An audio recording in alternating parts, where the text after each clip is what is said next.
What is going on, everyone? Chris here, and today we are going to finally start assembling the EVO 8 engine for the yellow EVO project car. I was thinking for a long time what I'm gonna do with the car, if it's gonna be 2-liter or if it's gonna be stroker, or if I'm gonna just duplicate the silver EVO engine, but I just don't want to have two the same cars, to the same setups. So I finally got all the parts, and today we are going to start the assembly process. Let me show you guys what I got behind me. Alright, so we got a lot of parts here, and of course we got the EVO 8 black. And let's start from the parts. We got manly pistons. I had those pistons before. I just want to reuse them. There is no specific reason why I use manly, Wiseco. They all good pistons. And I went with this build with the manly H-Tough rats. So we got the H-Tough rats here. This is going to be a mild build. There's not gonna be anything over 600 or 700 horsepower. Possibly that's gonna be something in the 550 range. So of course we got a bunch of different stuff, wrist pins, piston rings, and of course the fluid balancer. We got the bearings, everything what I need to put this together. All right, so we're gonna start assembling process, and of course I have to first balance the rats, because they usually not within the specifications. They gave us some weights, but they already weighed them. They are within like 4 grams, which I don't like. So we are going to prepare them for assembly. So first I like to always put on the scale every single rod and every single piston, and I'm going to weight them, and I will put numbers on the piece of paper. Then of course I need to grind in the specific places, if I need to, the rods and the pistons.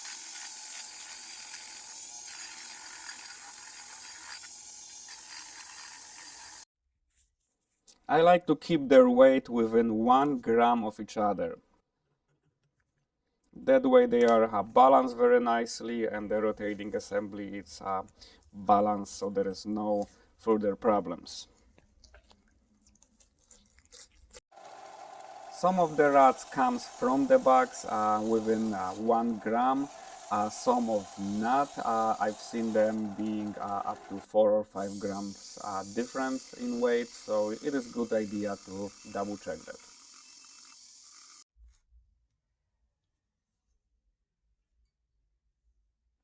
Now I am going to install the main bearings, and I will torque it down to 60 foot-pounds, and then I will measure my crankshaft main journals, and I will measure how much clearance I got. It is really good practice to do it. I've seen engine builders just get crankshaft and regular standard bearings, and they just put this together and guessing that clearance gonna be good because they're using standard crank and standard bearing. But actually this is not the case. It's a really good idea to measure it, because especially when you're using used crankshaft, and let's say it was polished, then the clearance is changing, of course. Also, even brand new crankshafts, I've seen they can vary on the size, and sometimes oversized or undersized bearings need to be used. So this is another step that must be done. It is really time consuming, but it has to be done to make it perfect. And once my main bearings are done and I measured everything, so that way I know what bearings should I use. Now I am going to do the same thing for the rod bearings. I am going to install the rod bearings into the rod, and I will torque the bolts to the stretch. I will not torque them, let's say, to foot-pounds, to 50 or 60 or 70 foot-pounds. I will torque them to stretch. Every manufacturer is giving us how much the bolt should be stretched, and this is what I'm going to do now. This is super important, and let's say those bolts need to be stretched around 6/1000 of an inch, and one rad bolt you might torque it down to 60 foot-pounds and another one to 65 foot-pounds to have the same 6,000 stretch. So that's pretty important to do, except just torquing down to one number. Now it's a time for piston rings. And of course, we have to have our desired piston rings gap.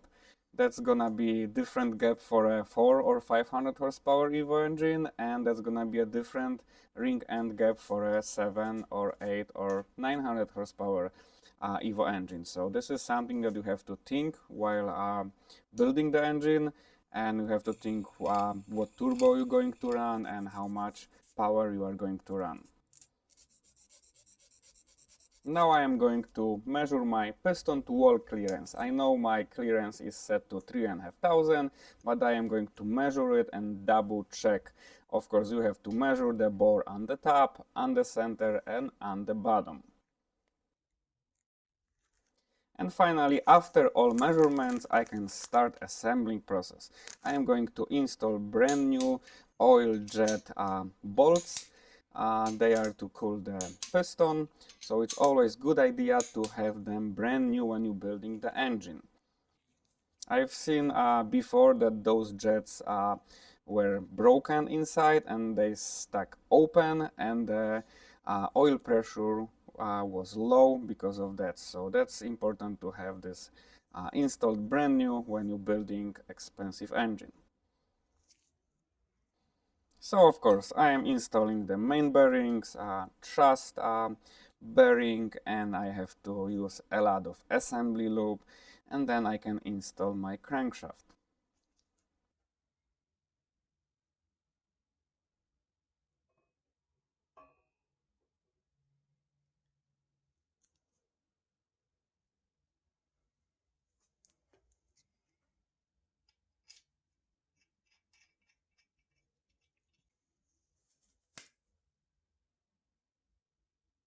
Now I am going to torque it down to 60 foot-pounds.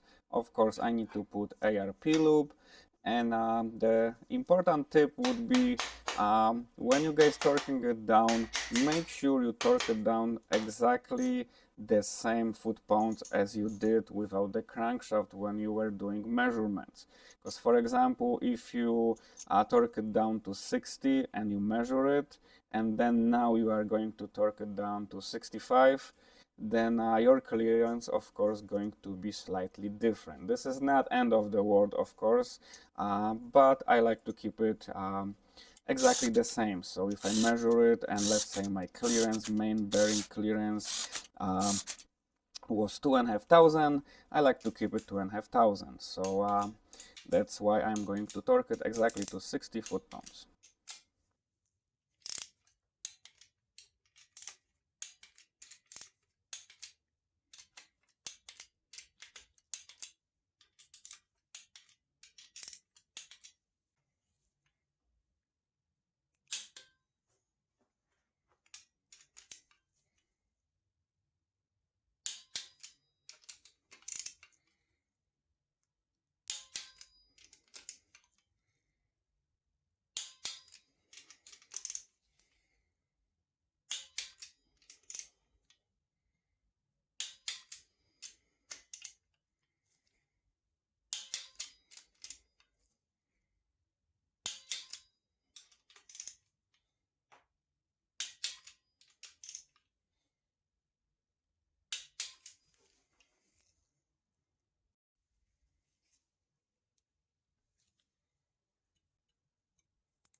So now the crankshaft is installed, I can start assembling the piston and rods. So I have to put the piston and rods all together, and of course the piston rings and the wrist pins, everything together before I install it in the engine. I purchased upgraded wrist pins for this build. This is 2.3 stroker engine. It's going to produce a lot of torque, so I like to keep it safe and have upgraded wrist pins. And now I am cleaning pistons and wrist pins with aromatic transmission fluid. I already washed all those parts, but I always like to use aromatic transmission fluid before assembling. And of course, after the cleaning, I'm using assembly loop to the final assembly. I am going to install a paper clip in the groove where the C-clip is going to the piston. So that way I can install the wrist pin, and then I will install the C-clip on other side. So that way it's much easier, and you got one C-clip already installed. So I can just slide the wrist pin to the side, install the rod, and just slide the wrist pin back in. Of course, I am putting a lot of assembly loop on every single part. That's super important, so to keep everything lubricated. And now I'm just going to slide the wrist pin and install another C-clip. So the paper clip helped me a lot to install one clip, and now I'm just putting another one, and one rod is already set.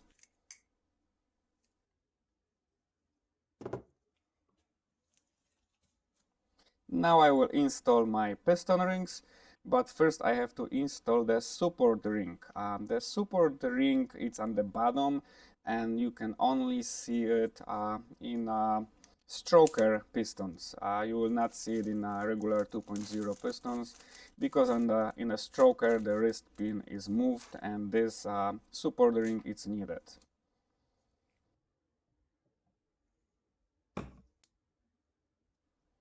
And of course, oil rings on the bottom and compression rings on the top.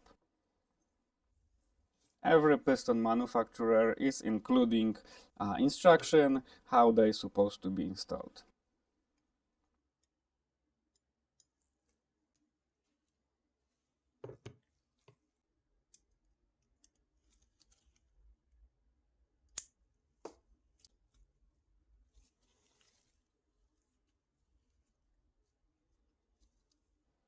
And now I have all my 4 rods and pistons set. So everything is done, and I just can't wait to install them into the engine block.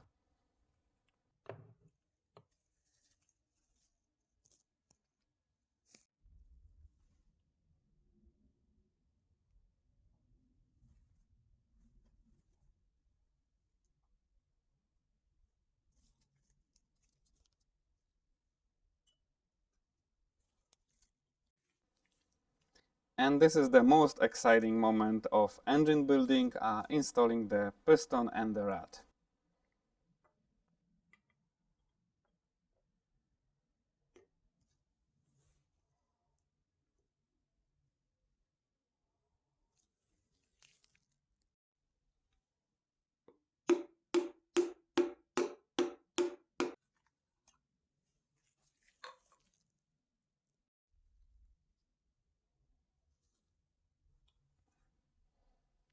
And I would torque it down to my stretch again, and I will check the bolt stretch with the stretch gauge.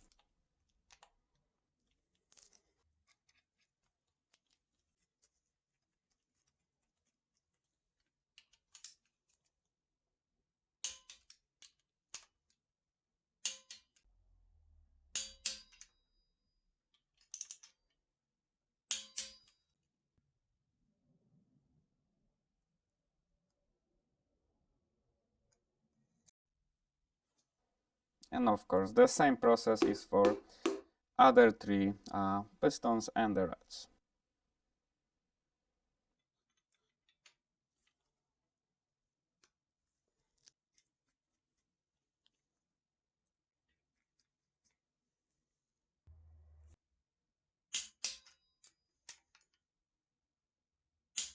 And another important thing is to check your rod side-to-side clearance.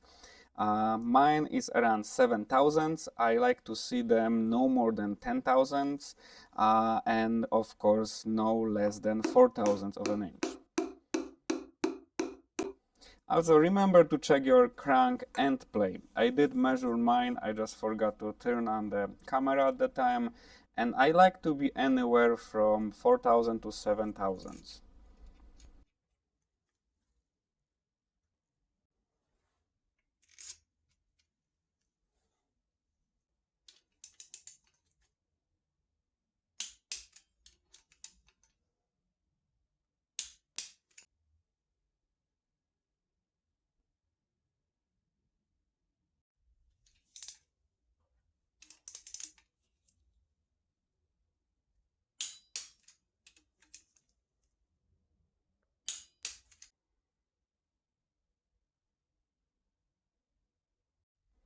And finally my rotating assembly is installed, and I'm going to rotate this couple of times just to make sure it's rotating easily.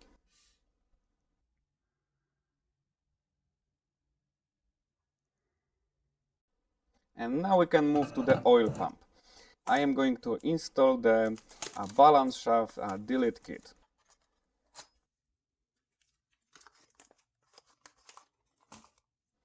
And even with the brand new oil pump, I always like to open the back of the pump, and I am going to remove the gears. I already removed the gears on this pump and did a couple modifications that I usually do to the oil pumps, but I would like to open it again, and I would like to show you guys what I did. So I did polish the sides of the gears, and I also used the file to just remove the sharp edges of those gears, because when those pumps comes brand new, they are super sharp on the side. So I used the polishing compound to just polish the side of it, and also use the file to remove the sharp edges. This is the known problems on EVO pumps, that over time they wearing into the housing and destroying housing. So this method, I would not say preventing this damage, but for sure it's helping something, because I did not had any oil pump failure for a very long time.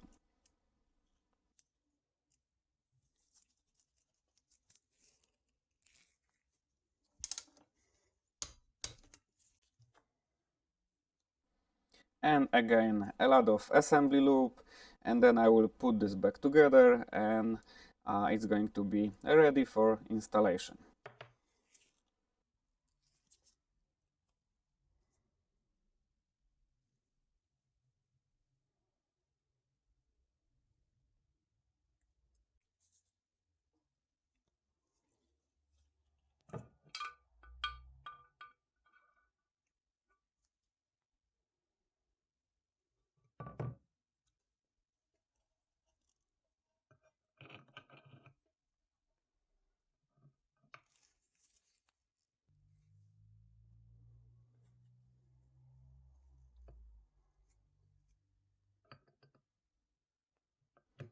I use a little bit of thread Loctite for the big bolts, and for the little small one I use just tiny bit or just the blue thread Loctite.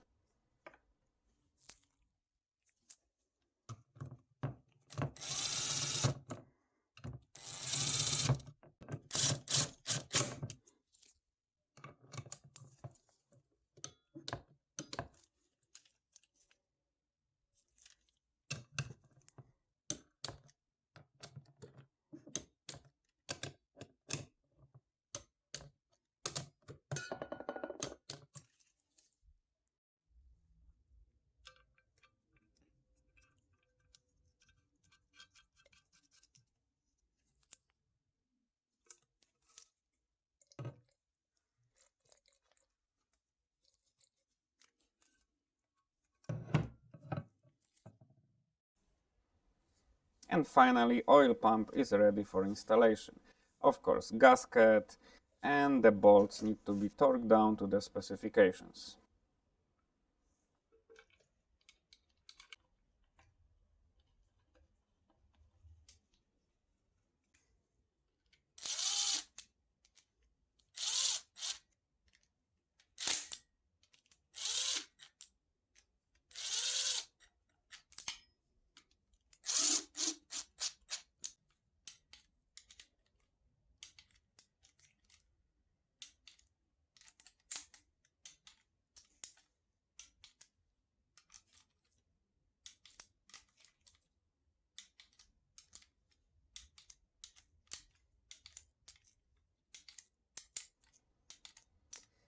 And the last bolt on the center of the oil pump.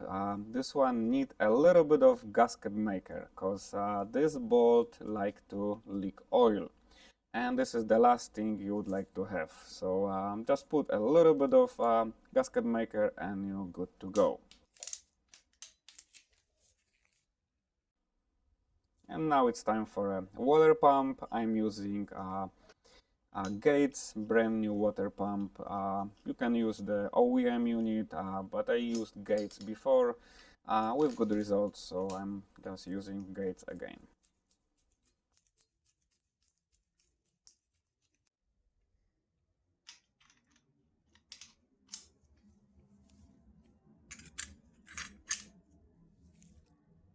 And a couple more parts that I need to install. Some timing components and couple brackets, and we're almost done with the short block.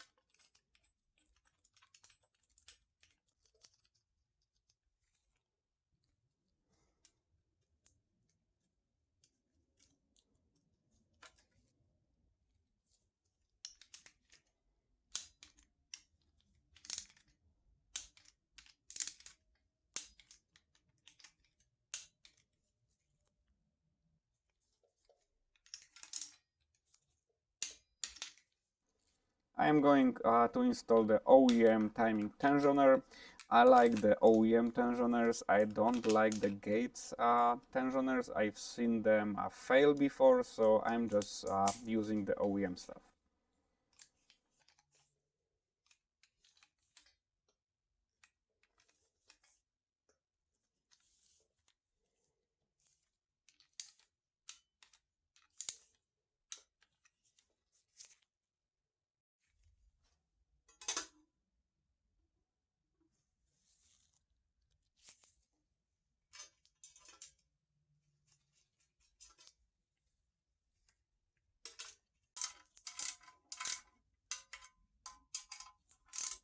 And like so, we're almost done with the short block assembly.